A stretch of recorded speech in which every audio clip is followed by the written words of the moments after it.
कि सरकारी नौकरी प्राप्त न होने से सरकारी नौकरी का ये हाल है। आसमान में सीढ़ी लगाना और सरकारी नौकरी प्राप्त करना बराबर हो रहा है दोस्तों। आज के आज़ादी से पहले और आज़ादी के बाद हमारे देश में सबसे ज़्यादा, हमारे प्रदेश में सबसे ज़्यादा लोग नौकरी पेशे में सेना में जाते थे, अर्धबल सेना में जाते थे।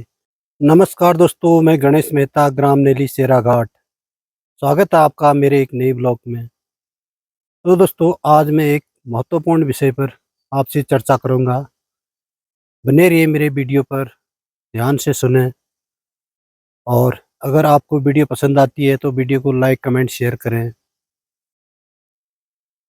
आखिर क्यों पहाड़ के लड़के विदेशों में नौकरी के लिए जा रहे हैं? क्या कारण है इसका? पहाड़ के गांव-गांव से लड़के बाहरी देशों में अपनी नौकरी की तलाश में जा रहे हैं आजकल। इसका एक मूल कारण ये है कि सरकारी नौकरी प्राप्त न होने से सरकारी नौकरी का ये हाल है। आसमान में सीढ़ी लगाना और सरकारी नौकरी प्राप्त करना बराबर हो रहा है दोस्तों, आज के नवयुवकों के लिए। लाखों लड़कों ने डिग्री, डिप्लोमा किया हुआ है, परंतु नौकरी की तलाश में अब उन्हें नौकरी नहीं मिल पा रही है। क्या करें, मजबूर होकर के इन्हें विदेशों का रुख करना पड़ रहा है।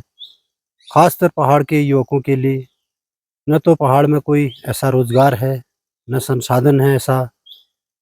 अब उन्होंने एक ही चीज़ देखी है कि बाहर विदेशों में जा कर के अपनी नौकरी और अपना रोजगार करें।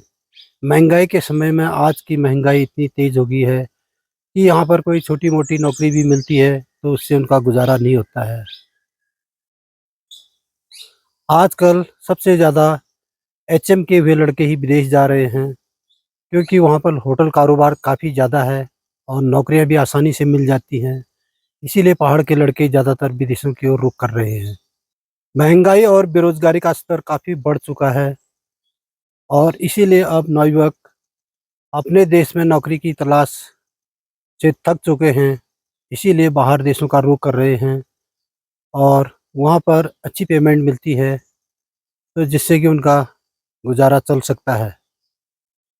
आज़ादी से पहले और आज़ादी के बाद हमारे देश में सबसे ज़्यादा, हमारे प्रदेश में सबसे ज़्यादा लोग नौकरी पेशे में सेना में जाते थे, अर्धबल सेना में जाते थे। अब जो है सेना की नौकरी में भी काफ़ी कटौती हो चुकी है। जब से अग्निवीर स्कीम चली, तब से नवयुवकों का काफ़ी मोरल डाउन हो गया है, क्योंकि उनको पता है कि 4 साल की नौकरी से क्या होता है। इससे तो अच्छा 4 साल हम, 5 साल हम विदेश में अगर कमाएँगे तो लगभग उसी के स्केल के बराबर पैसा कमा सकते हैं। तो नवयुवकों ने अब विदेश की तरफ रुख कर दिया है। आज से 3 साल पहले सुबह-शाम लड़कों की काफ़ी भीड़ रहती थी, रोड में दौड़ने वालों की। अपनी-अपनी तैयारियाँ करते थे, तमाम कोचिंग सेंटर भरे हुए थे। अब जो है कोई भी नहीं दिखाई देता है। गाँव के लोग, जो गाँव के लड़के हैं, कोई भी दौड़-भाग में भी नहीं दिखते हैं और ना किसी के मुँह से हम जिगरा सुनते हैं कि मैं सेना में जाने की तैयारी कर रहा हूँ। पहले लड़के काफ़ी मेहनत करते थे, प्रैक्टिस करते थे, अब कोई नहीं कर रहा है। हम लोग ग्रामीण क्षेत्र से ही आते हैं। पहले पहाड़ के लड़के चढ़-बढ़ कर के, एक से एक बढ़-बढ़ कर के सेना में जाते थे। सेना को ही सबसे बड़ा जॉब समझो या देश सेवा समझो, कुछ भी समझो, सबसे ज़्यादा सेना की तरफ ही रुख करते थे नवयुवक। जब नवयुवकों के पास रोज़गार होगा तभी उनकी आर्थिक स्थिति अच्छी रहेगी, अच्छे खुशहाल रहेंगे, उनका परिवार अच्छा चलेगा, रोज़ी-रोटी, आजीविका मिलेगी उनको। अब नौकरी नहीं होगी तो क्या करेगा आदमी? पढ़ लिख कर के क्या करेगा? खाली व्यर्थ इधर-उधर भटकेगा और कुछ नहीं हो सकता है फिर। तो इसीलिए नवयुवकों ने आजकल एक ही चीज़ ठान रखी है कि नौकरी की तलाश में विदेशों में भी काफ़ी चांस हैं, विदेशों की तरफ रुख कर रहे हैं। तो दोस्तों, मैं 100 बात की एक बात कहूँगा, कई सरकारें आई और गई, सभी सरकारें अपने-अपने वोट के टाइम पर अपना-अपना आश्वासन देते हैं कि हम सत्ता में आएँगे तो नौकरियों का पिटारा खोलेंगे। वो पिटारा पता नहीं कब खुलेगा। देखते-देखते आज कितने साल हो गए हैं, सब नवयुवक ओवर एज हो चुके हैं। अगर किसी को छोटी-मोटी नौकरी मिल भी रही है तो संविदा में या डेली वेज में मिल रही है। इससे क्या होता है, सरकारी नौकरी एक नौकरी होती है, जैसे एक कच्ची रोटी और पक्की रोटी में कितना अंतर है, वैसे ही सरकारी और प्राइवेट नौकरी में भी इतना अंतर है। तो मैं आपसे यही कहूँगा, और सरकार में बैठे हुए जो लोग हैं, सरकार चलाने वाले, एक ही गुजारिश है कि जल्दी से जल्दी नवयुवकों के लिए जो है नौकरी का पिटारा खोलें।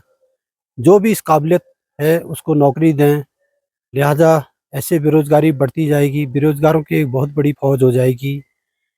खाली डिग्री, डिप्लोमा, हाथ में डिग्री लेकर के क्या करेंगे नवयुवक? आगे उनका भविष्य ऐसा ही है। तो मैं प्रदेश के जो बड़े मंत्री हैं, अधिकारी हैं, मैं उनसे ये कहूँगा कि आखिर ऐसा क्यों हो रहा है? बाहर के लड़के विदेशों में जा रहे हैं नौकरी के लिए। अगर हमारे यहाँ ही अगर नौकरी मिल जाती उनको, तो ऐसे दूर-दराज देशों में नहीं जाना पड़ता है। जिस व्यक्ति ने टेक्निकल से पढ़ाई-लिखाई की होगी, तो क्या वो कल मज़दूरी कर सकता है क्या? नहीं कर सकता है। तो ऐसे लोगों को, ऐसे बेरोज़गार लड़कों को नौकरी की तलाश में बाहर को ही जाना पड़ेगा। आए दिन हमारे उत्तराखंड से गाँव के गाँव, कई गाँव से लड़के विदेशों में जा रहे हैं। वहाँ पर अपनी जो भी छोटी-मोटी जॉब है, वहाँ की सैलरी के हिसाब से काम कर रहे हैं और उसी में वो लोग खुश भी हैं। अब क्या करें, सेना की नौकरी में कटौती हो चुकी है भी तो 4 साल की है, उससे उनका गुज़ारा नहीं हो सकता है। तो दोस्तों, मैं यही कहना चाहता हूँ कि आप नौकरी की तलाश में बाहर जाते हो, तो वहाँ भी अपना अच्छे ढंग से नौकरी करना है। तो दोस्तों, अगर आप भी बेरोज़गार हैं, तो मुझे कमेंट ज़रूर करना। आपका इंतज़ार रहेगा। अगली वीडियो आपके किस विषय पर बनाएँ, वो भी आप ज़रूर कमेंट करना। धन्यवाद। जय देवभूमि, जय उत्तराखंड।